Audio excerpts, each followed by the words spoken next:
Tayo po, Mr. Chair, no, ginagawa lang natin yung katungkulan natin. We respect our former colleagues who are in the DAR, di ba? Si Secretary Estrella, si Yusek Ami Sangkopan, at saka si Yusek Nina Taduran.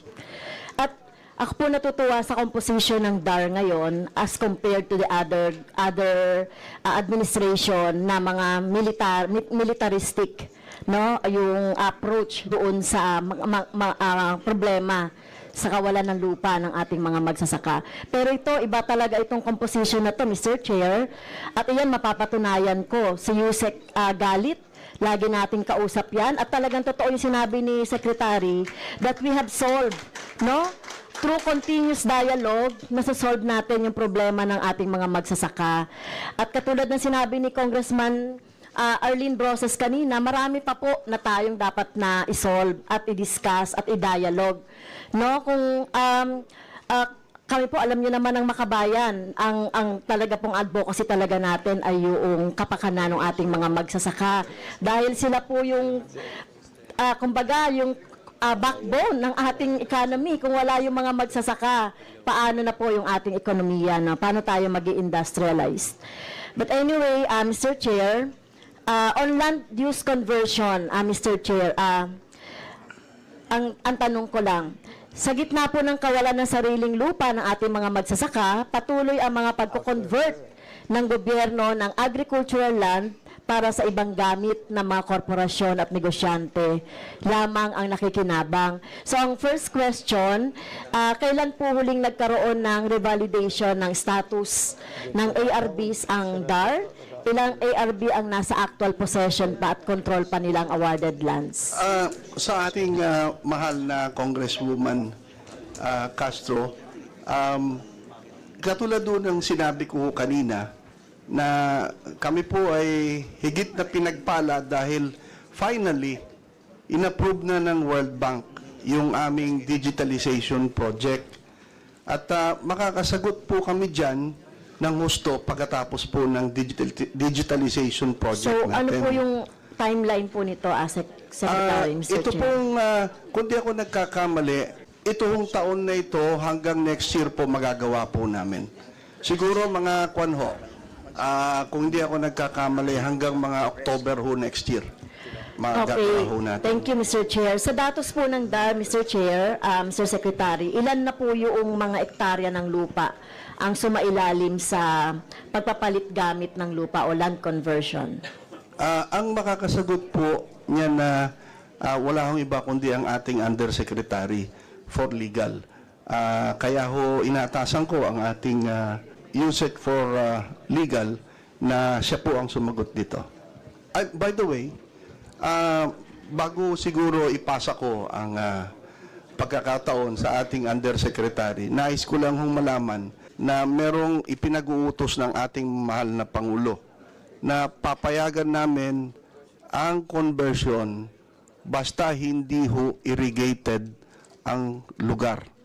Pag irrigated po, hindi po maaari. At pagkatapos po, kapag halimbawa ito ay merong extinct na irigasyon, pag halimbawa ay ipagkakaloob sa kanila ang conversion, ay sila ay magbabayad sa National Irrigation Administration po kung magkano ang naging puhunan ng NIA doon sa nasasabing extinct irrigation system. Yan po ang patakaran ng ating Pangulo ho dyan. At pagkatapos, halos lahat maganda naman, Mr. Chair, no, Mr. Secretary, yung patakaran na yan, na hindi mako-convert yung mga irrigated na sakahan. Okay, so maganda rin siguro na magkaroon talaga tayo ng evaluation or assessment kung ilan na talaga yung mga agricultural lands natin, no, tsaka with irrigated. So, kung meron man o walang irrigation, kailangan alam natin po yung datos. Tama po yun. Sumasang-ayon po ako sa inyo. Kaya ho, panahon na ho para gawin namin yung digitalization project po namin. Hirap na hirap po kami sa datos.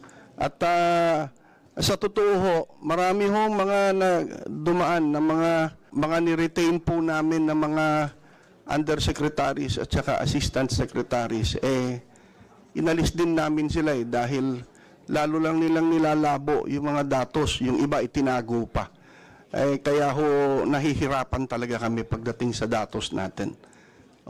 Kaya ho, kung papayagan po ng ating mahal na congresswoman na ipapasa ko po kay Undersecretary Galit. Ang tulad po ng sinabi sa inyo, ang inyo pong hiningi sa amin na datos, yung mga perhaps the total areas that have been converted from non-agricultural from agricultural into non-agricultural. Ito po ay datos sa ma'am na hahanguin natin magmula po noong June 15, 1988, the effectivity date of the Republic Act 8857. So sundan ko po, Madam, na yung pong digitalization ay napakahalaga po para makapagbigay kami ng eksaktong datos mapatungkol doon sa areas ng mga converted properties magmula po sa agricultural into non-agricultural. Sa katotohanan po, nung nakaraang linggo lang, 2 weeks ago, ma'am, mayroon kaming dinis-approve na nag-apply ng isang malaking kumpanya ng kulang-kulang 200 hectares. Hindi namin i-grant ang conversion dahil pumasok siya doon sa tinatawag na non-negotiable areas, which is an irrigated property. So ito'y dininay namin flatly. We denied the LUCC committee headed by your representation. Isang pagpapakitang halimbawa na binibigyan natin ng pangunahing konsiderasyon ang drive ng ating pangkasalukuyang administration tungkol po sa food security. At pinapangalagaan po natin ang karapatan ng mga manggagawa. Bagamat sa Republic Act 6657 din po, ma'am, ang binibigyan din po ng pahintulot na mag-apply ng conversion ay walang iba din po kundi ang mga farmers, provided na naka5 taon na sila sa kanilang magmula ng naisyo sa kanilang kluwa. Maliban po dyan, maski na po dyan, iniinstruktuhan namin dyan, nandoon na rin po, ma'am, na ang talagang pangalawang problema po ng bansa ay sa sektura po ng elektrisidad. Ito ay maski na kailangan natin ang elektrisidad, amin din po idinadaan sa masidhing proseso yung pong pag-apply ng conversion. At alam po ninyo ito, Madam Kong France, na hindi kami talaga po pwede magbigay ng approval ng mga conversion kapag ang lupa po ay irrigated o irrigable with firm funding commitment. So with that, Mr. Chair, kukuha na lang po ako ng datos kaugnay doon sa yung una, list of pending land use conversion application with hectareage by region as of 2024. Yung hiningi ko kanina, Mr. Chair, yung ektarya ng mga agricultural lands na napunta sa residential, commercial, and industrial. List of agribusiness venture agreements o AVAS at hectareage po. Isa pa po, no, yung ito nakuha na ano naman na ni Kong Arlene, yung status nung RA 11953. Siyempre, yung mga status noong mga land disputes na binanggit kanina ni Kong Arlene. So yung last question ko na lang po, Mr. Chair, yung kaugnay doon sa ating mga kapatid na ati doon sa Boracay. It involves 3.2 hectares. Ang involved po dito ay more than 55 families living in that island, 265. Cancellation of land titles. So ang narinig po namin dito, Mr. Chair, meron pong mga big businesses o tao man na malapit daw po sa Malacanang na gustong i-claim ang land so they can build resorts and hotel on that site, na kung saan nandoon po yung ating mga ati. So, gusto ko pong pasagot dito si Secretary kasi ito po ay may kinalaman doon sa sinasabing parang pinapaboran ng DAR yung mga big business na gustong i-marginalize yung ating mga ati dito. Alam niyo po, ang ating pong mga kapatid na ate dito sa Boracay, doon sa tinutukoy, although tinitignan natin na iba ang kulay nila, hindi sila nakapag-aral, pero for so many years po, sila po ay naging educated na at mga magsasaka. May mga pulis dyan, may mga teacher dyan. Kaya ano na po yung update dito, Mr. Chair, kasi doon po sa resolution ng soil management, hindi na daw po no longer viable for agricultural production based on soil tests done in ATI. For how many years na, Mr. Chair? Since 2011, before 2011, ando doon na yung ATI at nakakapagtanim sila. And yet, nagkaroon ng soil evaluation, sasabihin, not good for agricultural, and nandoon na yung mga ATI at gustong kuhanin at as commercial or resorts. So ano po ba yung ano dito? Kasi ang plano po pala, Mr. Chair, ililipat itong mga ATI na to sa isang lugar na malayo doon sa kinalalagyan.